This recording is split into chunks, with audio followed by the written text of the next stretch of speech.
আমি অনেক চেষ্টার পরও মা হতে পারছি না, তাই অনেকে আমাকে অনেক আমলের পাশাপাশি তাবিজ ব্যবহার করতে বলছেন, অনেকে কটু কথাও বলেন, কিন্তু আমি খুবই সন্দিহান গুনাহের ব্যাপারে। দয়া করে সঠিক তথ্য দিয়ে সহযোগিতা করবেন। বোন ফারজানা প্রশ্ন করেছেন। দেখুন, যে সমস্ত বোনের বাচ্চা হয় না, আমাদের সমাজে এক শ্রেণীর কুলাঙ্গার, এক শ্রেণীর খারাপ মানুষ আছে যারা ওই মেয়েদেরকে নিয়ে কটু কথা বলে, আছে না নাই? গ্রামাঞ্চলে বিশেষ করে অনেকে আছেন এই সমস্ত বোনদেরকে খোঁচা মেরে কথা বলেন। সন্তান হওয়া না হওয়া এটা কি পৃথিবীতে কোনো মানুষের হাতে? কোনো মানুষের হাতে? সন্তান দেওয়া বা না দেওয়ার মালিক কে?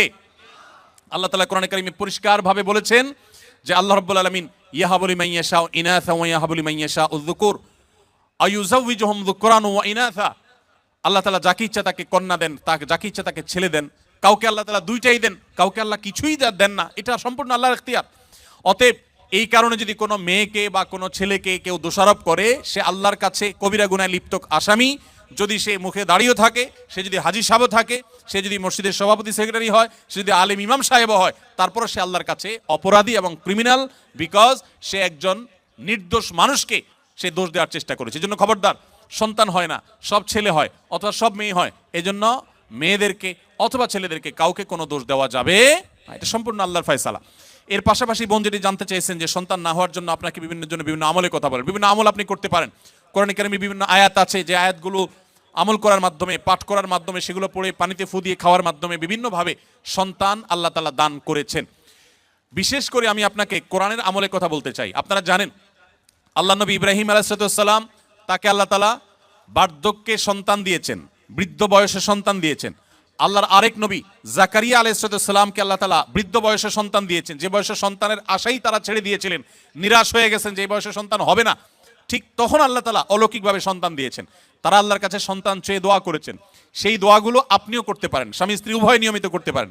তার ভিতরে একটা দোয়া হলো রব্বি হাবলি মিনাস সলিহিন, আল্লাহ আপনি আমাকে নেক সন্তান দান করেন। এই দোয়া বেশি বেশি পাঠ করবেন। এমনকি যাদের সন্তান আছে, আবারও সন্তান হবে সে আশা রাখেন, আপনিও আল্লাহর কাছে দোয়া করবেন, রব্বি হাবলি মিনাস সলিহিন। আমার সাথে বলেন সবাই, রব্বি হাবলি মিনাস সলিহিন। এর অর্থ হলো, হে আল্লাহ আপনি আমাকে নেক সন্তান দান করেন। মনে রাখবেন, আপনার ছেলে মেয়ে, আপনার সন্তান সন্ততি যদি নেক হয়, আল্লাহ ভীরু হয়, তাদের মধ্যে যদি আল্লাহর ভয় থাকে, তাহলে সেক্ষেত্রে এই সন্তান আপনার জন্য সবচেয়ে বেশি উপভোগ্য হবে, আপনার দুনিয়ার জীবনকে জান্নাতে পরিণত করবে, আখিরাত তো আছেই। এই জন্য নেক সন্তান আল্লাহর কাছে সবসময় কামনা করবেন। সন্তান যদি অমানুষ হয়, এর চাইতে বড় দুর্ভাগ্যের আর কিছু হতে। আমি জাপানে গিয়েছি, সেখানে দেখেছি, এখানকার কালচারও আপনারা আমার চাইতে আরো ভালো জানেন। অনেকেই আছেন একটা কুকুর সাথে নিয়ে তাদের দিন যাপন করে, আছে না নাই? আপনাদের চোখের মধ্যে পড়ে কি পড়ে না? বৃদ্ধ বয়সে একজন মানুষ একটা কুকুরের বাচ্চা, কুকুরের একটা ছানাকে নিয়ে তার দিন রাত সে পার করে দেয়, তার সবকিছু সে শেষ করে দেয় শুধু একটা কুকুরের বাচ্চাকে সাথে নিয়ে। এই জিনিসটা কি আমাদের জন্য খুব কাঙ্ক্ষিত না অনাকাঙ্ক্ষিত বলেন তো? এটা কি কাঙ্ক্ষিত? এরা কেন এরকম করে?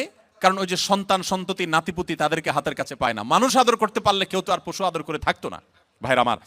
এই জন্য আপনাদেরকে আমি বলতে চাই, নিজের সন্তানকে যদি ঈমান শিখান, তাওহীদ শিখান, মনে রাখবেন পৃথিবীতে ঈমানদার কোন সন্তান তার বাবা মাকে বার্ধক্যে রেখে দূরে চিরকালের জন্য সম্পর্ক ছিন্ন করে চলে যেতে পারে।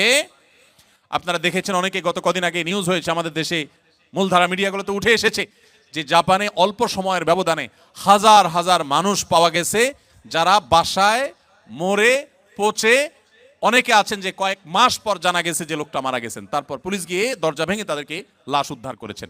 কারণ তারা একাকী থাকতেন, কেউ সাথে থাকতো না। এর চাইতে বড় বেদনার, এর চাইতে বড় যন্ত্রণার, এর চাইতে বড় কষ্টের আর কি হতে পারে যে বার্ধক্যে এসে তারা কোনো মানুষ পাবে না। আপনি যদি চান যে আপনার সন্তান সন্ততি মৃত্যুর আগ পর্যন্ত আপনার পাশে থাকবে, আপনাকে আগলে রাখবে, আপনাকে স্নেহ মমতা দিবে, ভালোবাসা দিবে, তাহলে মনে রাখবেন একমাত্র পথ তাদেরকে মুসলমান বানানো, আল্লাহ ভীরু বানানো।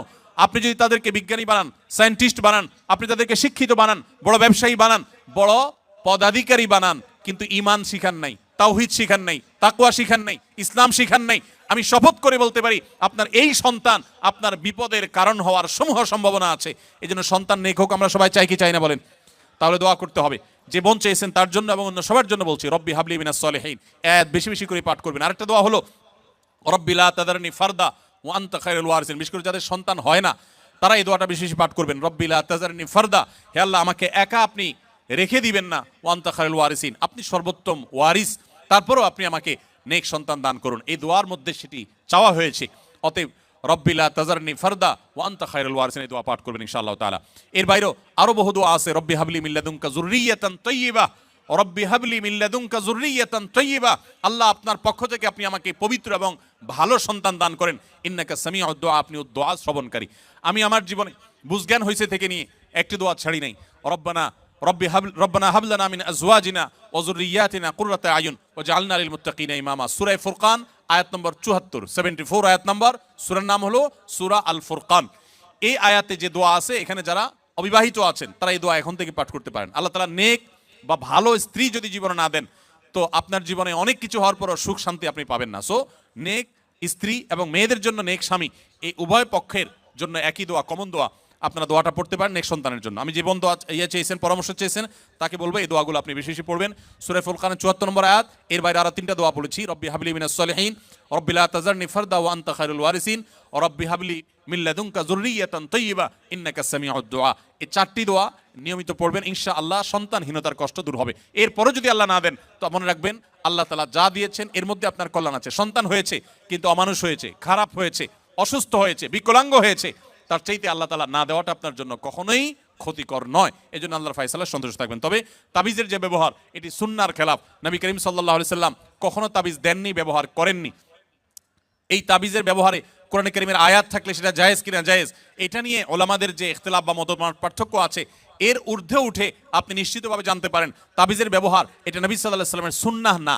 বিধায় কোরআন এবং সুন্নাহ বর্ণিত দোয়া, আয়াত এগুলো পড়ে পড়ে ফু দিবেন এবং আমল করবেন ইনশাআল্লাহ তাআলা।